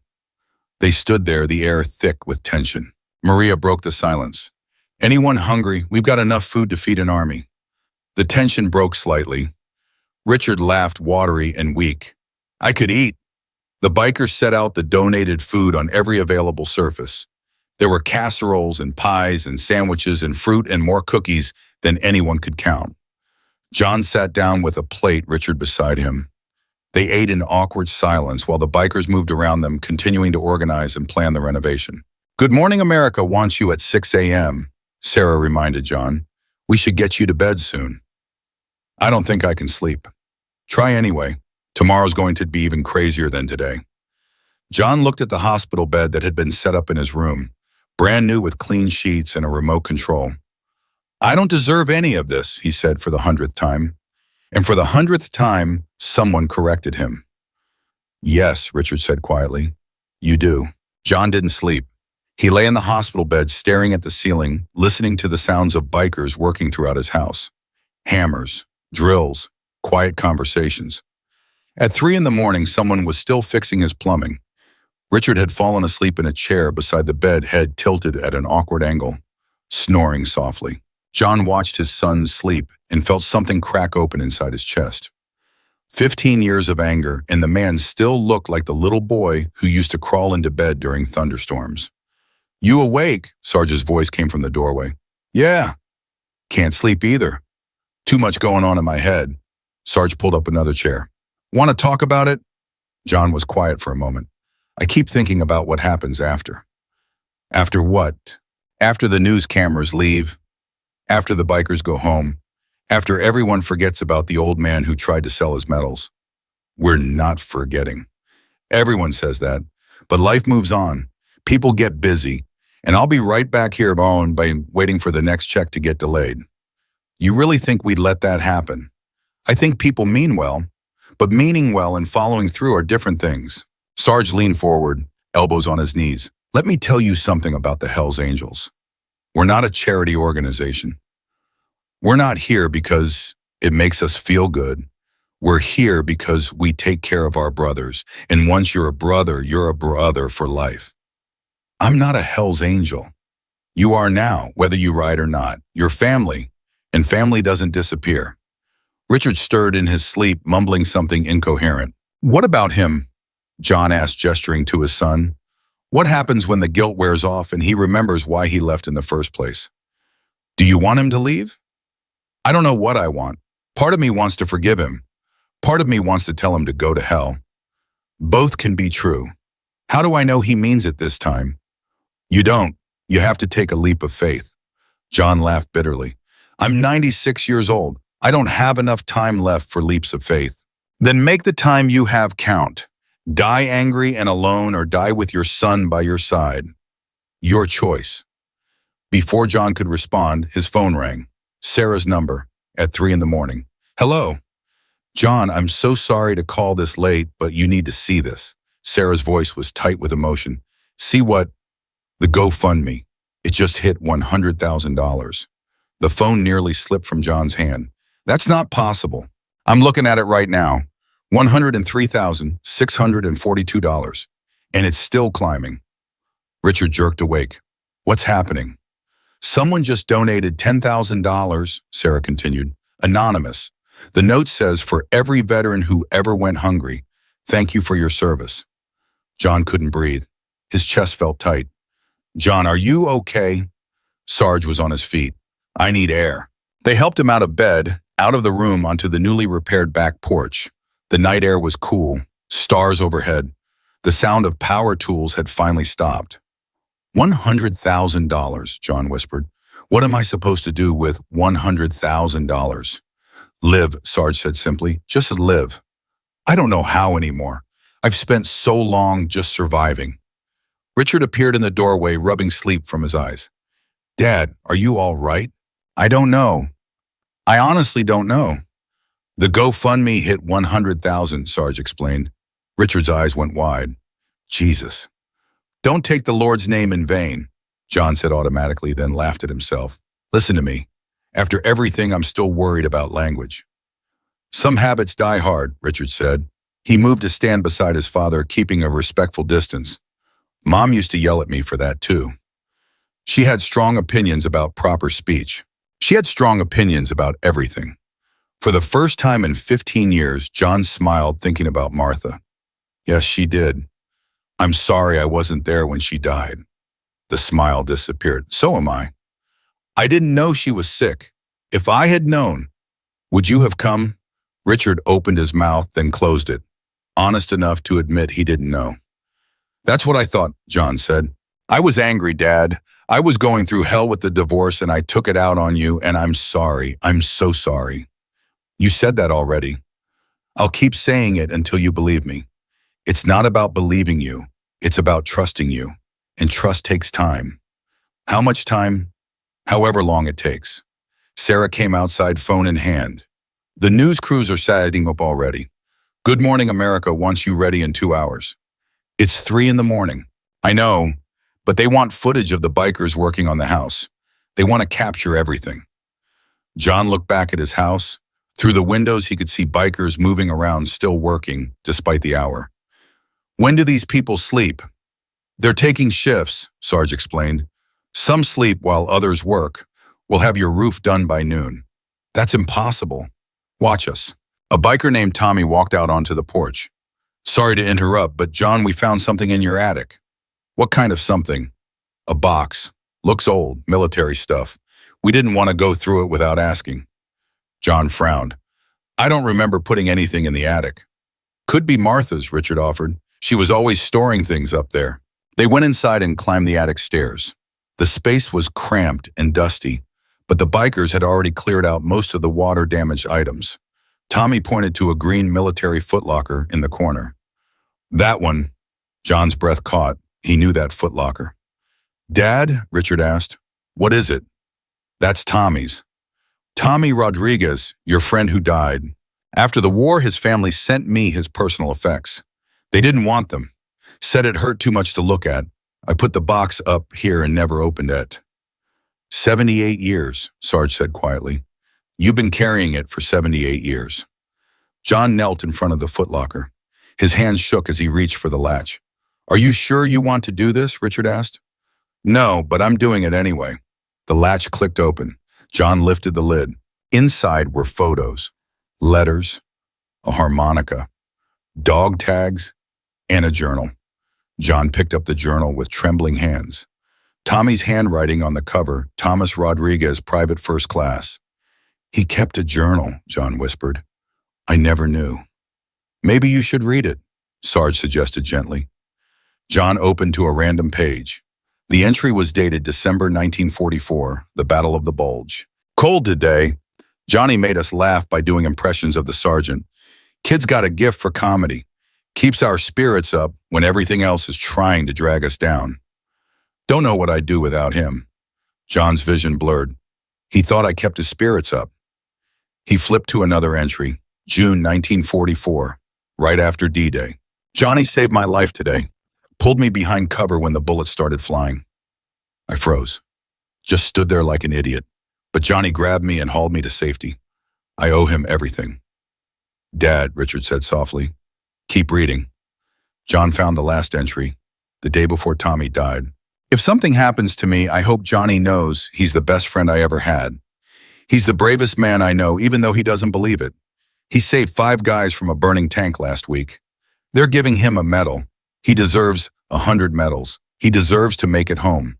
If one of us has to die, I hope it's me. Johnny's got too much life in him to waste in this war. John's hands were shaking so hard he dropped the journal. Richard picked it up and kept reading aloud. I made Johnny promise me something last night. If I don't make it, he has to live enough for both of us. No survivor's guilt, no punishing himself. Just living, really living, being happy. That's all I want, for Johnny to be happy. The attic was silent except for John's ragged breathing. He didn't want you to suffer, Sarge said, but I did. For 78 years I suffered. Then stop, Richard said, voice cracking. Stop suffering. Honor his memory by doing what he asked. Be happy. John looked at his son, tears streaming down both their faces. I don't know if I remember how. Then learn. We'll help you. Maria appeared at the top of the attic stairs. I'm sorry to interrupt, but the Good Morning America crew is here. They want to start in 30 minutes. John wiped his eyes. I can't go on TV like this. Yes, you can, Sarge said. You go on exactly like this. Raw, honest, real. That's what people need to see. 20 minutes later, John was sitting in his living room wearing the same Hells Angels vest from yesterday. The news crew had set up lights and cameras. Robin Roberts herself was there, having flown in overnight. Mr. Winters, thank you for doing this, she said, shaking his hand. I'm not sure what I'm supposed to say. Just tell your story. That's all anyone wants to hear. The cameras started rolling. Robin began with softballs, where he was from, how long he'd lived in Denton, his service record. Then she got to the hard questions. Mr. Winters, when you walked into that pawn shop yesterday, what were you thinking? I was thinking I'd failed as a man, failed as a veteran, failed as someone who was supposed to be able to take care of himself. And now, after everything that's happened, John looked around the room, at the bikers who'd worked all night, at Sarah who'd refused to let him sell his medals, at Richard who'd come back after 15 years, at the news crew broadcasting his story to millions. Now I'm thinking maybe I didn't fail. Maybe I just forgot how to ask for help. What do you want people to know? John took a deep breath. I want them to know that there are thousands of veterans out there just like me. Proud, struggling, too ashamed to ask for help. And I want them to know that it's okay to ask, that asking for help isn't weakness, it's survival. What would you say to veterans watching this right now?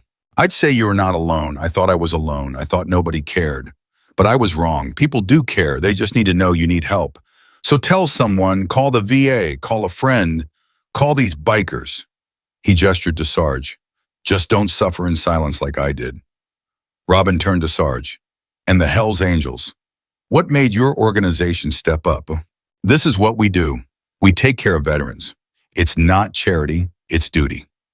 These men and women bled for our freedom. The least we can do is make sure they can eat. You've mobilized hundreds of bikers across multiple states. And we'll mobilize thousands more if we have to. This isn't stopping with John Winters. We're creating a network. Every chapter is going to start a veterans assistance program. Food, housing, medical care, whatever they need. Robin's eyes were shining. That's incredible. It's necessary. She turned back to John. I understand your son is here. Richard stepped into frame looking uncomfortable. Yes, ma'am. You two hadn't spoken in 15 years. No, ma'am. What changed? Richard looked at his father. I saw him on TV trying to sell his medals, and I realized what a selfish coward I'd been. My father is a hero, and I treated him like he didn't matter.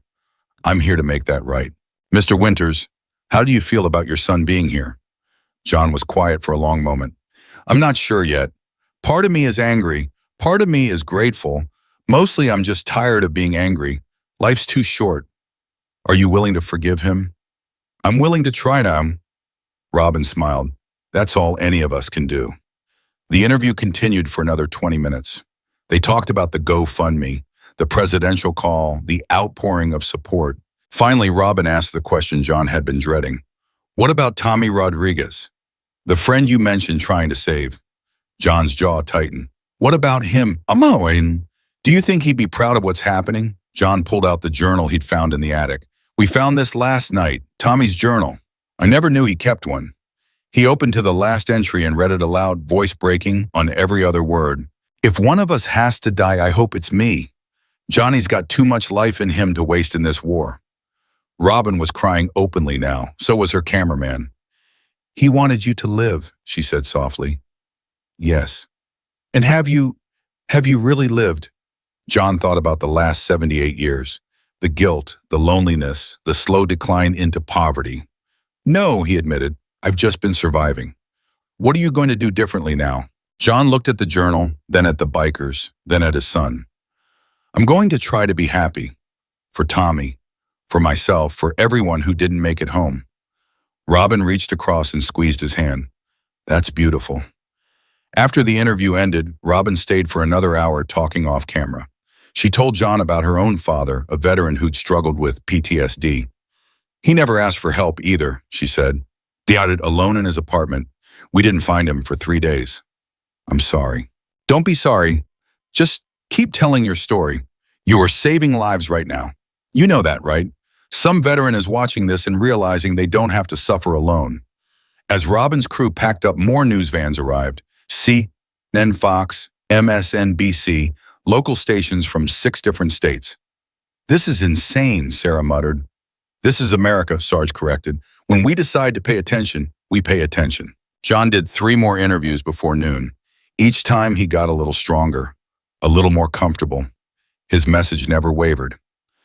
Ask for help. You're not alone. We care. During a break, his phone rang. Unknown number. Hello. Mr. Winters, this is Colonel James Hartley, U.S. Army retired. I run a veterans advocacy group.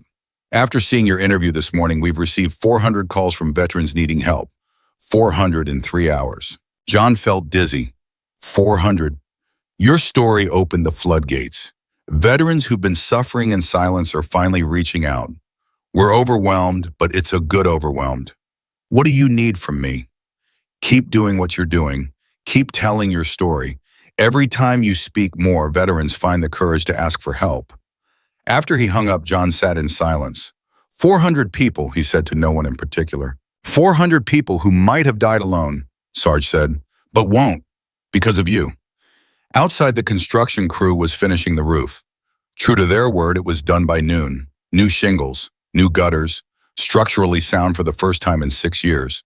The furnace was replaced by 2, the water heater by 4, the plumbing updated, the electrical rewired. At this rate, you'll have a brand new house by tomorrow, Richard observed. I don't need a brand new house. No, but you deserve one. By 3 o'clock, the GoFundMe had hit $200,000. By 5, it was at $300,000. Sarah was tracking every donation, every comment, every share. You're trending on Twitter, she told John. #1 worldwide. What does that mean? It means everyone's talking about you. I don't want everyone talking about me. Too late for that. A limo pulled up outside. A man in a suit got out carrying a briefcase. Who's that? John asked. Sarge went outside to check. He came back looking stunned. That's Mark Cuban, the billionaire. He wants to talk to you about funding a nationwide veterans support network. Says your story inspired him. John laughed, slightly hysterical. A billionaire wants my advice. He wants to help. Let him. Mark Cuban sat in John's newly repaired living room and laid out his vision. A network of support centers in every major city. 24/7 hotlines. Emergency funds, job placement, housing assistance. I'm pledging $10 million to start, he said. But I need a face for the campaign. Someone people trust. Someone who represents what we're fighting for. You want me? John asked. I want you. I'm 96 years old. Perfect. You're proof that we've been failing our veterans for decades. You're proof that it has to stop. I don't know anything about running a nonprofit. You don't have to. I'll handle the business side. You just keep telling your story. John looked at Sarge. What do you think? I think Tommy would tell you to do it.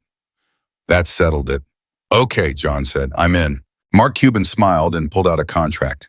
This makes you the official spokesperson for the Veterans First Initiative. Salaried is $200,000 a year. John choked. $200,000.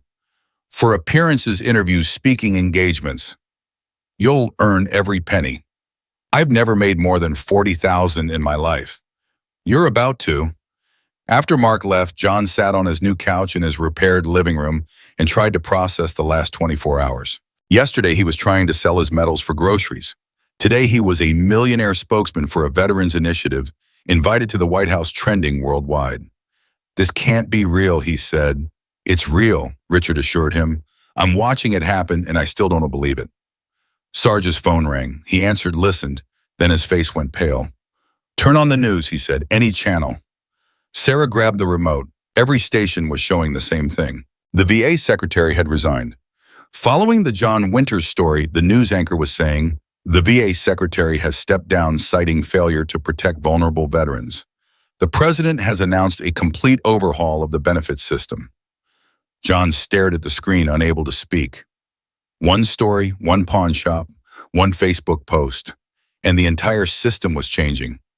"You did this," Sarah whispered. "I didn't do anything. I just tried to sell my medals. And you changed the world." The phone rang again, and again, and again. Oprah wanted an interview. The Today Show, 60 Minutes, Ellen. Everyone wanted a piece of the 96-year-old veteran who'd brought the system to its knees. John looked at Tommy's journal, still sitting on the coffee table. "I hope this is what you meant," he whispered. "I hope this counts as living." And somewhere, somehow, he felt like Tommy was smiling. The White House called at 6 in the morning, 3 days after John's story broke. Richard answered the phone because John was finally sleeping. Truly sleeping for the first time in years. "This is Chief of Staff Morrison. We need to move up Mr. Winters' visit. The president wants him here tomorrow." "Tomorrow? That's impossible. He's exhausted. He's done 32 interviews in 3 days." "I understand, but the executive order is being signed tomorrow at noon. The president wants Mr. Winters on that stage.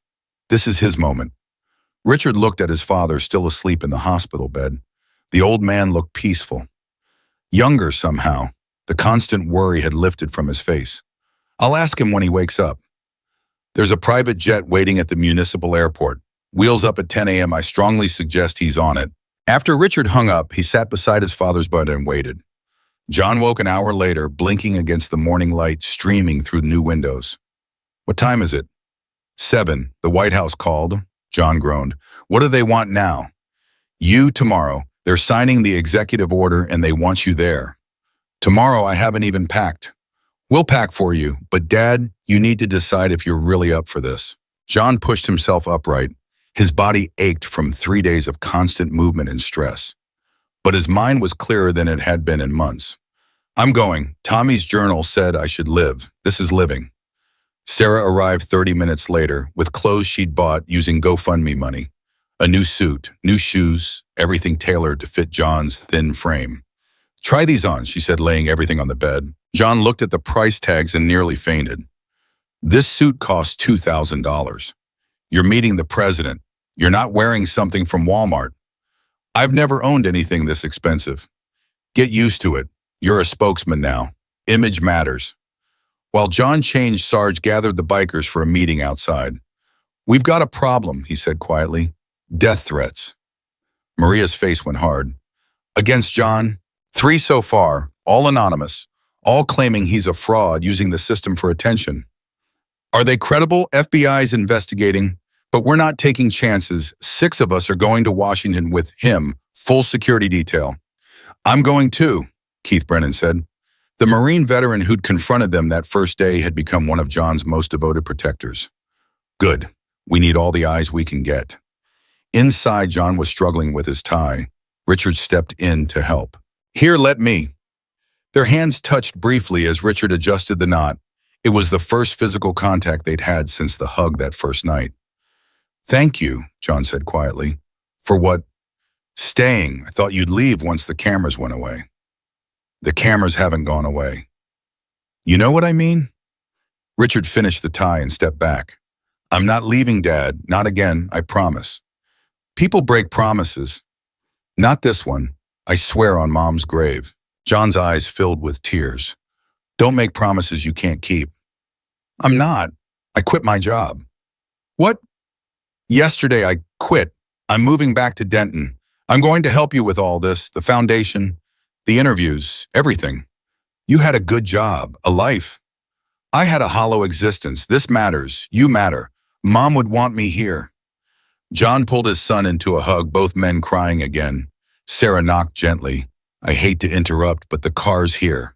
We need to get to the airport. The drive to the municipal airport took 20 minutes. News vans followed them the entire way. At the airport, a sleek private jet waited, engines already running. John stopped at the bottom of the stairs. I've never flown in anything like this. First time for everything, Sarge said, guiding him up. The interior was luxury incarnate, leather seats, mahogany trim, a full bar. This is how the other half lives, Keith muttered. John sat in a window seat, pressing his face to the glass like a child. I can't believe this is happening. The jet took off smoothly. John watched Texas disappear below, replaced by clouds. His phone rang. Patricia Chen. John, the GoFundMe just hit $5 million. He nearly dropped the phone. 5 million, 5.2 actually, and Mark Cuban matched it. The Veterans First initiative is launching with over 10 million in funding. That's impossible. That's America when it decides to care. How are you feeling?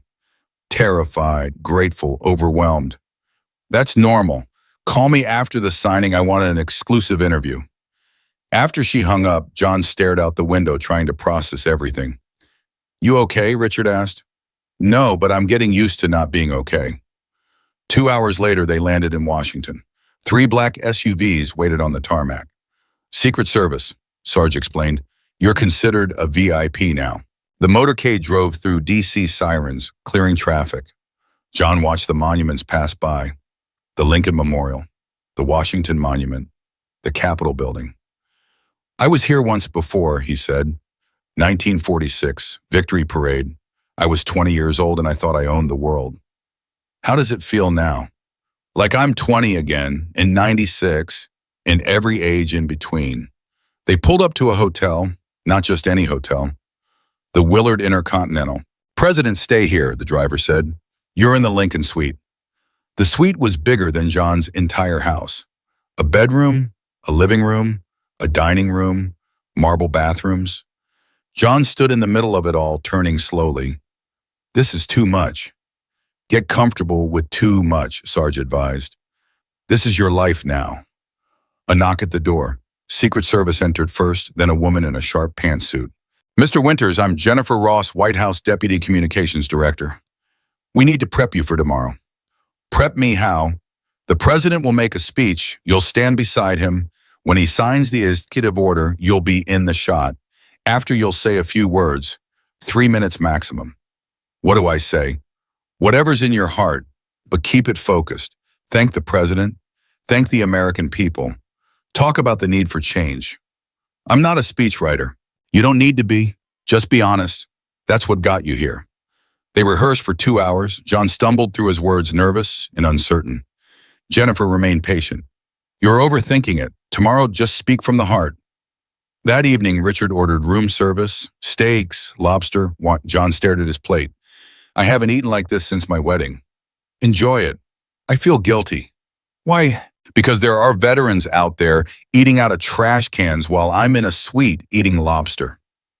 That's exactly why you're here, to make sure they don't have to eat out of trash cans anymore. John picked up his fork, but his hands were shaking too badly. Richard quietly cut his meat for him. I hate being this weak. You're not weak, you're 96. Same thing. No, it's not. Weak is giving up. You're still fighting. After dinner, John stood at the window looking out over Washington. Somewhere out there in the White House, the president was preparing to change policy because of him. Tommy should be here, he whispered. Richard stood beside him. Maybe he is. You don't believe in that stuff. I didn't. But after everything that's happened, I'm starting to. John's phone buzzed. A text from an unknown number. You're a fraud. You don't deserve any of this. Real heroes don't beg for attention. He showed it to Sarge, who immediately alerted Secret Service. 4th threat today, Sarge said grimly. They're taking it seriously. Should I be worried?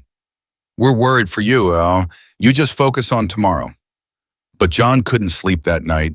He lay in the massive bed, staring at the ceiling, anxiety eating him alive. What if he messed up the speech? What if he embarrassed himself? What if people realized he wasn't special, just a lucky survivor who'd lived too long? At 3 a.m., he got up and found Richard asleep on the couch phone still in his hand. "Richard," John whispered. His son jerked awake. "What's wrong? I can't do this." "Can't do what? Any of it. The speech, the president, all these people expecting me to be some kind of hero. I'm not a hero. I'm just an old man who got lucky." Richard sat up, rubbing his eyes. "You really believe that?" "Yes." "Then you're an idiot." John blinked. "Excuse me." "You heard me. You're an idiot if you think this is about luck. You survived Normandy. You survived the Battle of the Bulge. You survived losing your best friend. You survived losing Ma. You survived poverty and neglect in a system that tried to kill you through indifference. And you're still here, still fighting. That's not luck, Dad. That's heroism. I tried to sell my medals for groceries, and instead of quietly accepting defeat, you walked into that pawn shop with your head high and your shoes polished.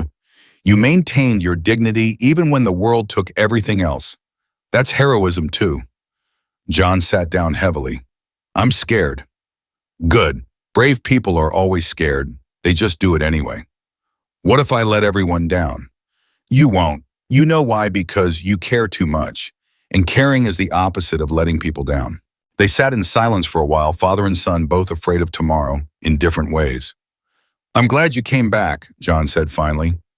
"Me too." Morning came too fast. John was up at 5, showered and dressed by 6. The suit fit perfectly. Sarah had done well. At 10, the motorcade arrived. The drive to the White House took 12 minutes. News helicopters followed overhead. At the gates, security checked everyone. Even Sarge had to go through metal detectors. "Welcome to the White House, Mr. Winters," a Marine guard said, saluting. John returned the salute, automatically muscle memory from 78 years ago. Inside the White House was exactly as grand as he'd imagined. High ceilings, portraits of presidents, history in every corner. An aide led them to a waiting room. "The president will see you in 5 minutes." John's heart was pounding. Richard squeezed his shoulder. "You've got this." The door opened. Not an aide, the president himself. "Mr. Winters," President Matthews said, extending his hand. "It's an honor." John shook it, too overwhelmed to speak. "I've been following your story closely," the president continued. "What happened to you should never happen to any veteran. I'm going to make sure it doesn't." "Thank you, Mr. President." "No, thank you. You've done more for veterans in 3 days than Congress has done in 3 years. You've given them a voice." They talked for 10 minutes. The president asked about John's service, about Tommy, about the medals. "I'd like to see them," the president said. John pulled out the velvet box he'd carried from the pawn shop. Inside, the medals gleamed. The president examined each one carefully. "These belong in a museum. They belong with me." "Yes, they do. I'm sorry anyone ever made you feel differently." At 11:30, they moved to the East Room. Cameras were everywhere. Reporters, dignitaries, veterans organizations. John took his place beside the president's podium, legs shaking. The president's speech was powerful. He talked about duty, sacrifice, the debt America owed its veterans. "We've failed them," he said bluntly. "For too long, we've treated our veterans as expenses instead of investments, as problems instead of solutions." John Winter's story is a wake-up call, and I'm answering it. He held up the executive order. "This ensures that no veteran will ever wait more than 48 hours for emergency funds. No more delayed checks. No more bureaucratic nightmares. If you served, we serve you. Period." The room erupted in applause. The president sat at the desk and signed the order with a flourish. Then he stood and handed the pen to John. "This is yours. You earned it." John took the pen with trembling hands. Cameras flashed. People cheered. Then the president turned to him. "Mr. Winters, would you like to say a few words?" This was it. The moment John had been dreading. He stepped to the podium and looked out at the sea of faces. His prepared speech evaporated from his mind. "I don't have fancy words," he started, voice shaking. "I'm just an old soldier who tried to sell his medals because he was hungry." The room was silent. But I learned something these past few days. I learned that America hasn't forgotten us. They just didn't know we needed help. And once they knew, they moved heaven and earth to fix it. His voice grew stronger. "There are thousands of veterans out there suffering in silence, too proud to ask for help, too ashamed to admit they're struggling. I'm here to tell you, please ask, because people care. They want to help. They're just waiting for you to let them. He pulled out Tommy's journal. My best friend Tommy Rodriguez died in a tank fire in 1944. Before he died, he made me promise to live, really live, not just survive. For 78 years, I broke that promise. I survived, but I didn't live. I let guilt and shame consume me. Tears were streaming down his face now. But these past 3 days, I've felt alive for the first time since the war ended. Not because of the money or the fame, because of the people. The bikers who worked all night on my house, the strangers who donated their savings, my son who came back after 15 years, Sarah who refused to let me sell my medals, all of you who cared about an old man you'd never met. He looked directly at the cameras. Tommy, if you're watching from wherever heroes go, I'm finally keeping my promise. I'm living, and I'm going to spend whatever time I have left making sure every veteran knows they can live too. The room exploded. People were crying, applauding. The president embraced him. That was perfect, President Matthews whispered. After the ceremony, John was mobbed by well-wishers. Veterans thanking him. Politicians promising support. Reporters shouting questions. Secret Service eventually extracted him, bringing him to a private room. You need rest, the lead agent said. But John didn't want rest. For the first time in decades, he felt energized. I want to visit the VA hospital. Are there veterans there? Mr. Winters, you've done enough for today. I haven't done anything. I just talked. I want to do something. 30 minutes later, the motorcade pulled up to the Washington 5A Medical Center. John walked through the halls, stopping at every room. He met a Marine who'd lost both legs in Afghanistan, a Navy veteran with PTSD so severe she couldn't sleep, an Army Ranger dying of cancer with no family. John sat with each one. He listened. He shared his story. He held their hands. You matter, he told them. Never forget that you matter. By the time they left, every veteran in that hospital knew John Winters' name. And more importantly, they knew they weren't forgotten. Back at the hotel, John collapsed in exhaustion. But it was a good exhaustion, the kind that comes from purpose. How do you feel? Richard asked. Tired, happy, useful. You were always useful. No, I was always surviving. Now I'm useful. The next morning, they flew back to Texas. At the Denton airport, hundreds of people waited. Signs, flowers, cheers. John stepped off the plane and the crowd erupted. Welcome home, John. We love you. Thank you for your service. Keith Brennan appeared now wearing a Hells Angels vest of his own. Welcome back, brother. Brother, John repeated, testing the word. He liked how it felt. The motorcade back to his house was a parade. People lined the streets waving flags. Children held signs they'd made in school. When they pulled up to his house, John gasped.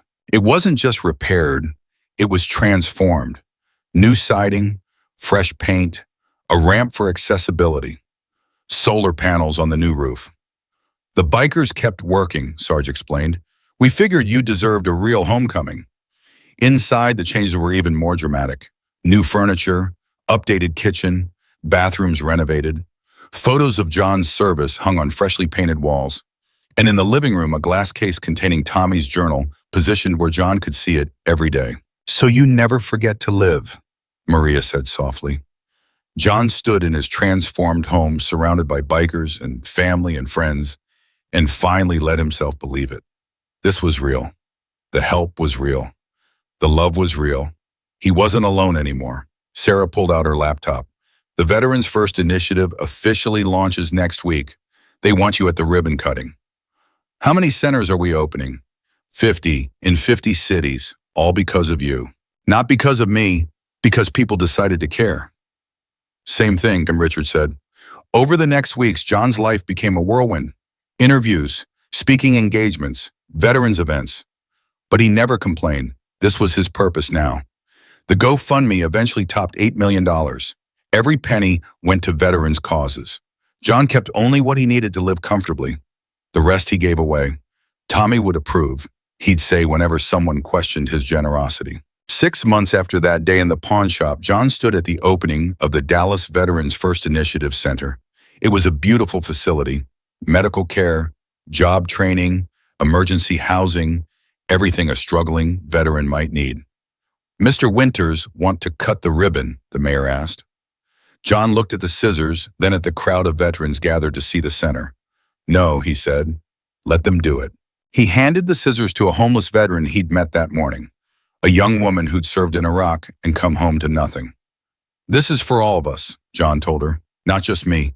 She cut the ribbon with tears streaming down her face. That evening, John sat on his new porch with Richard watching the sunset. I've been thinking, Richard said, about the future, your future. You're 96, Dad. You've got money now, security. You could retire, really retire. Stop with the interviews and the travel. John shook his head. I can't. Why not? Because every day I stop a veteran dies alone thinking nobody cares. I can't live with that. You've done enough. There's no such thing as enough, not when people are suffering. Richard smiled. Mom would be proud of you. You think so? I know so. She always said you had a big heart. You just kept it locked up after Tommy died. But it's open now, and it's changing the world. That night, John pulled out Tommy's journal and read the last entry again. If I don't make it, I hope Johnny knows he's the best friend I ever had. I made Johnny promise me something last night. If I don't make it, he has to live enough for both of us. John picked up a pen and wrote in the margin. I kept my promise, Tommy. I'm finally living, and I won't stop until every veteran knows they can live too. He closed the journal and looked at his medals still in their velvet box on the mantel. He'd almost sold them for groceries. Now they represented something bigger. Not his sacrifice, but everyone's sacrifice. Every veteran who'd ever served and struggled and suffered in silence. Those medals weren't going anywhere. They'd stay right there reminding him every day why he fought. Not for glory, not for recognition, but for the brothers and sisters still fighting their own battles at home. John Winters had spent 78 years surviving. Now he was living, and he was going to spend whatever time he had left making sure every forgotten veteran got the same chance. Because that's what heroes do. They don't just save lives in war, they save lives in peace too. One story at a time, one helping hand at a time, one person who decides to care at a time. And John Winters was proof that it only takes one person to change everything. You just have to be brave enough to ask for help and humble enough to accept it when it comes. The world hadn't forgotten its veterans.